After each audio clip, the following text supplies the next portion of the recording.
Citizen journalism: how social media has perpetuated the photography as a tool of power.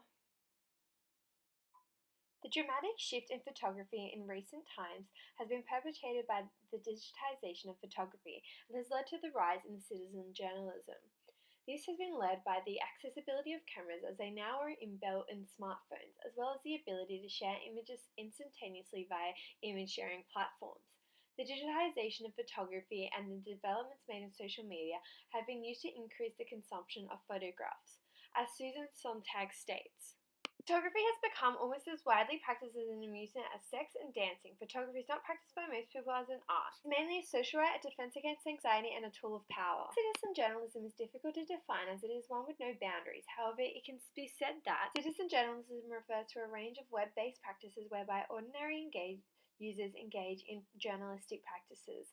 Citizen journalism includes practices such as current affair-based blogging, photo and video sharing, and posting eyewitness commentary on current events.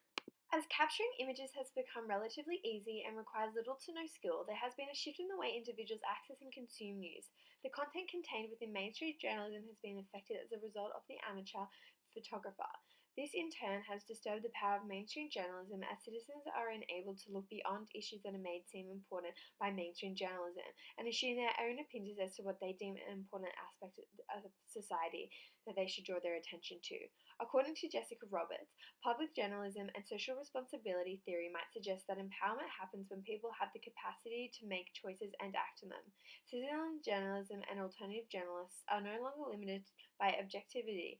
They are an advocate for social causes and their subjects. As Ronald Barthes states in relation to amateur photography, usually the amateur is an immature state of the artist, someone who cannot or will not achieve the mastery of profession. But in the field of photographic practice, it is the amateur, on the contrary, who is the assumption of the professional. As well as this, citizen journalism is harder to control and censor. An oppressive state can control few professional journalists. However, they do not have the ability to maintain this control over the entire population. The line between citizen journalism and industrial journalism is blurred, as citizens now have more power. They are better equipped to access, evaluate, analyze, and create news media.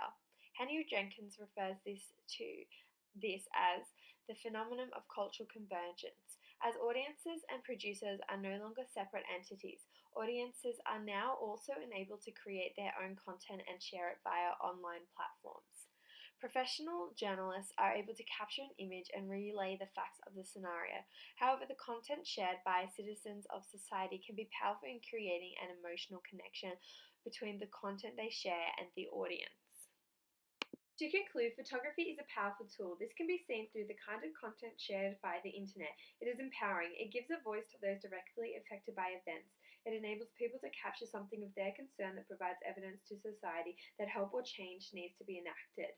Moreover, it is powerful in the sense that it deconstructs the power of mainstream journalists and enables citizens of society to contribute what they seem important.